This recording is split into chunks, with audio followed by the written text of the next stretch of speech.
সহজ পদ্ধতি যদি বলি, তোমাদের যে পিডিএফটা দেওয়া হয় ক্লাস শেষে সেটা একটু চোখ বুলিয়ে নিতে পারো। এতে কি হবে? তোমার জন্য পুরো অধ্যায়টা বোঝাটা একটু সহজ হয়ে যাবে। তো আমরা আজকের ক্লাসটা আসলে শুরু করি। যেমনটা বললাম যে আজকে প্রোগ্রামিং ভাষা পর্ব ২, তার মানে আমরা ২য় পর্বে গমন করছি। তো যারা অলরেডি আমাকে চিনে ফেলছো, তারা আমার নামটা হয়তোবা জানো। তাদের জন্য একটু আমি নাম তো তোমরা তো এত বড় নাম আমাকে ডাকার দরকার নেই। তোমরা আমাকে যে নামে জিজ্ঞেস করা থাকে যে আজকে আমরা কি শিখব? তো তোমাদের পক্ষ থেকে আমি এখানে একেকদিন একেকজন ক্যারেক্টারকে নিয়ে আসি। আজকে আমার পিকাচু, এটা হয়তোবা তোমরা যখন ছোট ছিলে পোকেমন হয়তোবা দেখছো যে পোকেমনের একটা খুব সুন্দর একটা ক্যারেক্টার ছিল। এটা হলো এই পিকাচু। সেই পিকাচু আজকে তোমাদের পক্ষ থেকে জিজ্ঞেস করতেছে আজকে আমরা কি শিখব? তো পিকাচুর উত্তর এবং পিকাচুকে এবং তোমাদেরকে আমি উত্তরটা দিয়ে দিচ্ছি যে আজকে আমরা কি শিখব? আজকে আমরা শিখব ডেটা টাইপ, ধ্রুবক বা কনস্ট্যান্ট, চলক বা ভ্যারিয়েবল এবং অপারেটর। এই ৪টা বিষয় সম্পর্কে আমাদের জানতে হবে। কারণ প্রোগ্রামিং শিখতে গেলে যেকোনো ধরনের ল্যাঙ্গুয়েজই আমরা শিখি না কেন, সেক্ষেত্রে এই ৪টা জিনিস কিন্তু ইম্পোর্টেন্ট। এটা যেকোনো প্রোগ্রামিং ল্যাঙ্গুয়েজের ক্ষেত্রেই আমাদের জানা লাগবে। কারণ এটা না জানলে তুমি আসলে ভালো প্রোগ্রামার হইতে পারবা না আসলে। তো এটা আমাদের জানতে হবে।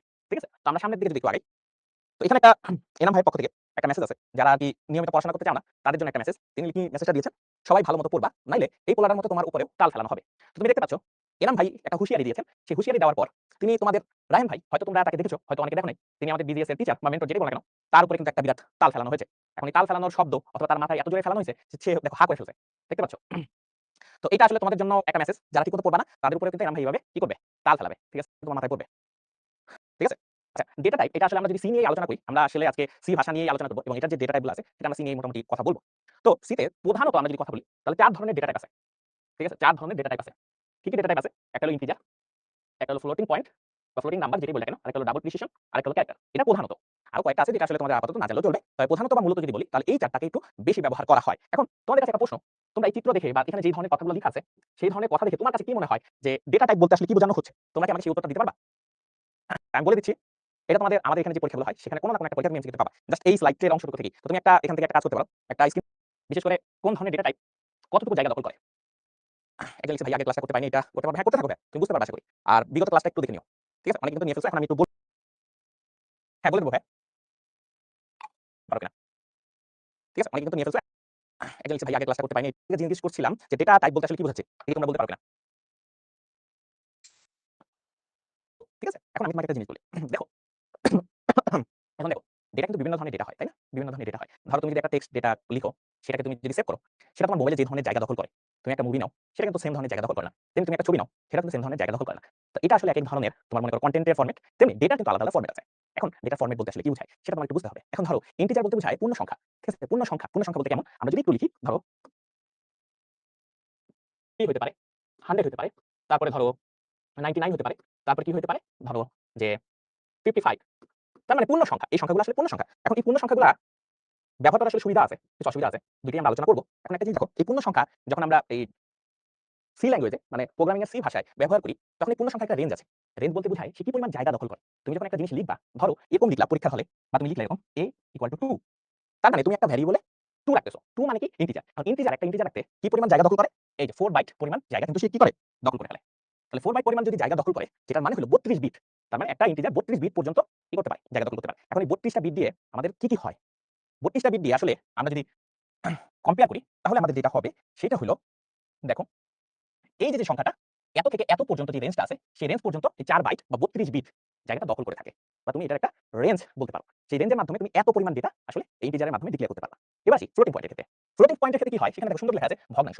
তার মানে তুমি এটার মাধ্যমে ভগ্নাংশ যে সংখ্যাগুলো আছে সেটাকে তুমি ডিক্লেয়ার করতে পারবা। জিনিসটা কেমন হতে পারে? ধরো যেমন এখানে 2 ছিল, তুমি এখানে 2.33 লিখতে পারবা। অথবা 3.71 এভাবে করে যে সকল ভগ্নাংশ সংখ্যাগুলো আছে সেগুলোকে ডিক্লেয়ার করার জন্য আমাদের ফ্লোটিং পয়েন্টটা লাগে। এবং ফ্লোটিং পয়েন্টের একটা রেঞ্জ আছে। ঠিক আছে? এখানে দেখো একটা রেঞ্জ বলে দেওয়া আছে। এই রেঞ্জগুলো আমরা যদি একটু দেখি, এই যে এটা দেওয়া আছে, এটা থেকে এত 3.4 এখানে একটা ভুল হয়। একটা ভুল হয় কি? দেখো রেঞ্জটা তোমাদের বইতেও সেম দেওয়া আছে। তোমরা যেকোনো বই দেখো না কেন এভাবে লেখা যে 3.4 e - 38। এখন এটা আসলে একেকজন একেকভাবে ভাবো যে এটা আসলে মানে কি ভাই? এখানে যেমন একটা রেঞ্জ দিয়ে দিলেন 2 টু দি পাওয়ার 15, তাহলে আমি তো বুঝি যে 2 এর উপরে যদি 15 আমি পাওয়ার দেই তাহলে যে রেজাল্ট আসবে তত থেকে তত রেঞ্জ। এইটা মানে আসলে কি বোঝাবে? তো এটা আসলে অনেকে আবার একটু মনে করে চালাক আছে। সে তখন ভাবলো যে হ্যাঁ আমি বুঝতে পারছি। তার মানে পাওয়ার কিছু একটা। তো তারা একটা করলো কি? তারা ভাবলো 3.4 যেহেতু ভাই ই আছে, তার মানে এক্সপোনেনশিয়াল কিছু একটা হবে। তো তারা অনেকে এটা এরকম লিখলো। এখন আমার প্রশ্ন তোমাদের কাছে, এইটা মানে কি? এইটা কিনা? তোমরা একটু আমাকে জানাবা। এটা কোনো মনে করো যে মাথা ব্যথা করতেছে, সে কিন্তু ঠিকমতো আইসিটি পড়তো না। যেহেতু এটা ঠিক। তাও আমি আইসিটি 93 পাই গেছে। না পড়ি। কত পাইছেন ভাই? 93। 93 এই যে ৭ কিন্তু পায় নাই। ৭ কিন্তু মিড চলে গেছে। যদি আজকে আমার ক্লাসগুলো করতো হ্যাঁ, তাহলে দেখো ১০০ তে ১০০ পাইতো। 100 পাই যেত না। আমার কপাল ভালো যে আজ কপাল খারাপ যে আমি নোমানের ক্লাস পাইনি। নোমান যদি থাকতো হ্যাঁ, আমি কিন্তু ১০০ তে ১০০ তে ১০০ ১০০ পাই। ওয়ালাইকুম আসসালাম। ওরা আমার চিনে? আচ্ছা ভাই কিন্তু আসলে ছিল। না, না আমরা সবাই কিউট। সো আল্লাহ। সো এই তোমরা কিন্তু আমরা যদি একটু ফেরত আহা এই যে এই মানে এটা দেখতেছো কি? না? এটা কি মানে আমি তো বুঝলাম না ভাই। আরে আমার সাথে ম্যাচ করতেছে আমি পরে তুমুল আন্দোলন হবে। হ্যাঁ। তুমুল আন্দোলন হবে। তাহলে আমাদের কোরবানি ঈদের পরে আমরা আন্দোলনে আমি কি একমত হবো। কুরবানির পর ও আচ্ছা, সেটা তো বলা হয় নাই। বলে আমার মাথার উপর দিয়ে তারপর আমার মাথার ভিতর ভাই এটাই ভালো আল্লাহ ভালো দেখো তোমরা যে এই নোমান প্রোগ্রাম আপনার কি বন্ধু দেখে যদি বলো বন্ধু বন্ধুই আর কি। আমি সিনিয়র ওজন জুনিয়র ঠিক আছে বন্ধু যাই হোক তো তোমরা মজা খাওয়ার জন্য শুভকামনা রইলো। আমাদের এইচএসসি 26 ব্যাচ হচ্ছে আমাদের সবচেয়ে সেরা ব্যাচ আর কি। হুম, বেশি হুম, হুম। বলছো তোমরা কিন্তু অবশ্যই ইনশাআল্লাহ অনেক শেয়ার করবে আর কি। এখন আমার ক্লাস করতেছে। আমার ক্লাস করতে হলে শিখেই পড়ানোর জন্য শিখতে আসলাম। পরে এখন সব ক্লাস তো তোমাদের অ্যাডমিশনে কিন্তু তুমি ভাইয়া ক্লাস পাবা। ঠিক বিটিএস, আছে? জিকে তোমাদের ক্লাস মানে ক্লাস থাকবে। তো এটা কিন্তু খুবই মানে ভাই কঠিন লাগে। কারণ সাধারণ জ্ঞান কিন্তু নরমালি পড়া হয় না। তো ভাই কিন্তু জোস পড়ায়। তোমরা হয়তোবা দেখছো শিখবো আচ্ছা গ্রুপে। যেটা হচ্ছে আমি বলতেছি তোমরা মন ভাই ইজ দ্য বস। ওকে? ওকে, ঠিক আছে। তাহলে আমরা যেখানে ছিলাম আরকি সেখানে একটু আবার যাই। তো তোমাদের এখানে প্রশ্ন করছিলাম যে এটা আসলে মানে কি এটা কিনা? ঠিক আছে? তো তোমরা আমাকে বলো যে 3.4 e টু দি পাওয়ার -3 এটা কি আসলে কিনা? অনেকে কিন্তু এটা ভাবো। আল্টিমেটলি এটা আসলে কিনা সেটা একটু আমাকে বলে দিও। দেখি। একটু বলে দাও। হ্যাঁ, তোমরা ঠিক ধরছো। এটা কিন্তু মোটেও না। ঠিক আছে? এটা কিন্তু মোটেও না। তো এটা আসলে যেটা বুঝায় এটা হলো 3.4 ইনটু 10 টু দি পাওয়ার -3। তার মানে এটা হলো সায়েন্টিফিক ভাবে আমরা যেটাকে ব্যবহার করি বৈজ্ঞানিক যে পন্থা ওই পদ্ধতিটা আসলে লিখা। তার মানে 10 টু দি পাওয়ার এত পর্যন্ত আমরা কি করতে পারি?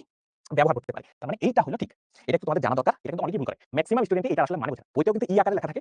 ই মানে এখানে বুঝাইতেছে এটা হলো 10 টু দি পাওয়ার এত। বুঝতে পারছো? এটা কিন্তু তোমাদের জানতে হবে। যে আজকের এই ক্লাসটা করছে সে কিন্তু এটা জেনে গেছো। নাইলে আজকের ক্লাসটা মিস গেলে এই জায়গাটা একটু ভুল থাকতো। বুঝছো? ই মানে 10 টু দি পাওয়ার সামথিং। ই মানে এই যেটা। বুঝতে পারছো? এই যেটা লিখে দিয়েছি। তার মানে উপরেরটা না, নিচেরটা হলো right. 10 to the power something range. ঠিক আছে? ওকে। এখন প্রশ্ন আসতে পারে ভাইয়া ফ্লোটিং পয়েন্টের রেঞ্জও আপনি বলে দিলেন। তাহলে ডাবল আসলে কি?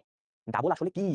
এটা আমাদের একটু জানতে হবে। ডাবলের মধ্যে ধরো তুমি দশমিকের পরে অনেক ঘর পর্যন্ত নিতে চাও। ধরো দশমিক 0.0000000000000000000000000 করতে করতে তোমার বাড়ি পর্যন্ত 0 তুমি নিয়ে নিলা। ঠিক আছে? ধরো শিখর অফিস থেকে তোমাদের বাড়ি পর্যন্ত তোমাদের 0 কিভাবে বুঝলাম হ্যাঁ? এইখানে দেখো খুব সুন্দর করে দেয়া আছে।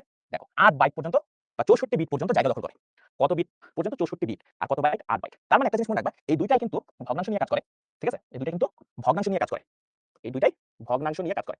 বাট একটা হলো জায়গা কম নেয়, আরেকটা হলো বড় জায়গা। মানে রেঞ্জটা বেশি। ঠিক আছে? রেঞ্জটা বেশি। রেঞ্জ বেশি থাকার কারণে ডাবলটা আমরা যখন দরকার পড়বে তখন আমি ব্যবহার করব। আর যদি না ছোট, এই যে দশমিকের পরে 4, 5, 10 ঘর আমি যদি নিতে চাই বা 3, 4 ঘর তখন আমি আরকি ফ্লোটিং পয়েন্টটাই ডিক্লেয়ার করব।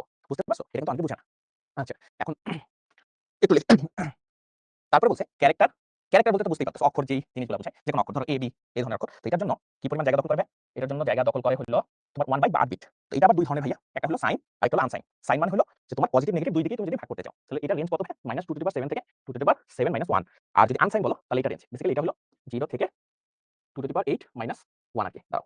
এটা একটু সুন্দর করে লিখি। ঠিক আছে? এটা রেঞ্জ হলো এটা। তো এই জিনিসটা একটু বুঝতে হবে। রেঞ্জ জিনিসটা কি ভাই? এই রেঞ্জের মধ্যে যেকোনো সংখ্যা ব্যবহার করা যাবে। ঠিক আছে? এই রেঞ্জের মধ্যে যেকোনো সংখ্যা ব্যবহার করা যাবে। বুঝতে পারছো? এই রেঞ্জের উপরে যদি কোন সংখ্যা ব্যবহার করতে যাই তখন আবার এখানে জায়গা হবে না। বুঝতে পেরেছি? জায়গা হবে না। আবার একজনে লিখছে 3.4 10 টু দি পাওয়ার হ্যাঁ, তোমারটা ঠিক আছে। ডক্টর আকাশ, তুমি অলরেডি ডক্টর হয়ে গেছো। তোমার নামে তুমি ডক্টর লাগাই ফেলছো, ভালো করছো। তো তোমার এটা ঠিক আছে। তুমি যেটা লিখছো সেটা ঠিক আছে। সাদিয়া আফরিন সেটাও ঠিক আছে। ঠিক আছে? 3.4 ওইটা দিলে 10 টু দি পাওয়ার 38 হবে। বুঝতে পারছো? এগুলা কোথায় ব্যবহার করতে হয়? যখন আমরা প্রোগ্রামিং করব তখন এই জিনিসগুলো আস্তে, আস্তে বুঝতে পারবা। বাট আপাতত এমসিকিউ এর জন্য এটা একটু জেনে রাখো। আমরা একটু সামনের দিকে যাই। আচ্ছা, তাহলে এটার উত্তর দিয়ে ফেলো তোমরা একটু। যে এটার উত্তর কি হবে? নিচের কোনটি ডেটা টাইপ? ঠিক আছে? আমরা তো ডেটা টাইপ নিয়ে আলোচনা করলাম। তো তোমরা এটার উত্তর একটু দাও তো দেখি। পারো কিনা? নিচের কোনটি ডেটা টাইপ? এগুলা মনে থাকবে না ভাইয়া। তাই তার মানে মেক্সিমাম তো ফার্স্ট এরটা কি অ্যানসার হবে? হবে না।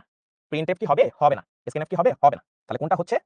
সেটা হলো এই যে এটা। ঠিক আছে? ডাবল। ডাবল হলো আমাদের যদি ভগ্নাংশ নিয়ে কাজ করি এবং একটা বিশাল ডেটা আমার দরকার হয়, রেঞ্জ বেশি দরকার হয় তখন কিন্তু ডাবলটা আমি ব্যবহার করতে পারি। পরেরটা, ফ্লোট ডেটা টাইপ কত বাইট জায়গা দখল করে? এটা একটু বলো। ফ্লোট ডেটা টাইপ কত বাইট জায়গা দখল করে? এটা তোমরা কিন্তু আমাকে বলবা। ঠিক আছে? ফ্লোট ডেটা টাইপ কত বাইট জায়গা দখল করে? এটা 4 বাইট জায়গা দখল করে। 4 বাইট। মনে রাখবা কিভাবে? Integer 4 byte, float 4 byte. ডাবলে 8 বাইট। তার মানে ডাবল হয়ে গেছে। তার মানে ফ্লোটের ডাবল কত? 8। তাহলে 8 বাইট হলো ফ্লোটে। আর ক্যারেক্টারের জন্য 1 বাইট। শুধুমাত্র এটাই হলো এক্সেপশন। ঠিক আছে? এটা তোমরা রাখবা। ওকে। তারপরে আসছে ইন্টিজার 4 বাইট। তারা আমার ক্লাসটা একটু মনোযোগ দিছিলা। তারা কিন্তু এটা ধরে ফেলছো যে এটা হলো 4 বাইট জায়গা দখল করে। 4 বাইট। মনে রাখবা কিভাবে?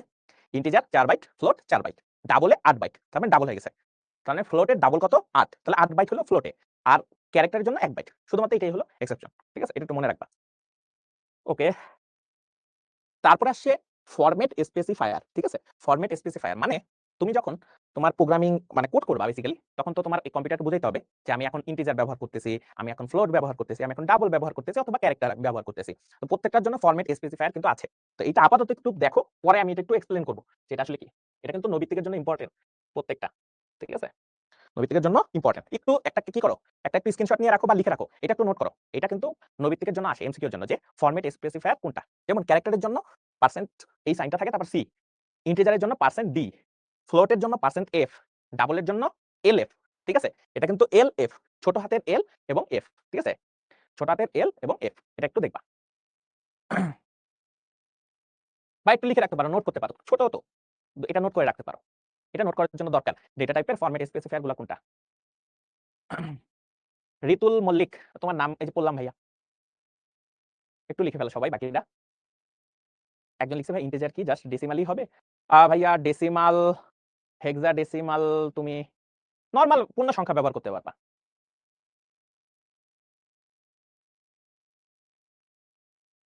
ওকে লিখেছো, গুড। যারা লিখে ফেলেছো তারা তো ভালো কাজ করেছো। এইটা যখন আমরা কোন ধরনের আউটপুট দেখাবো তখন কিন্তু ফরম্যাট স্পেসিফায়ার ইউজ করতে হয়। অথবা যখন আমি ইনপুট নিব তখনও আমাকে এই মনে করো ফরম্যাট স্পেসিফায়ার ইউজ করতে হয়। ইনপুট ও আউটপুটের সময় কিন্তু এটা ব্যবহার করতে হয়। একটু লিখে দিতে পারি আমরা। তখন এই জিনিসগুলো তোমরা আরো বুঝতে পারবা। আউটপুট ঠিক আছে? কাজে লাগে। তো এখানে দেখো এটার উত্তর দিয়ে ফেলো। এটার উত্তর কি হবে?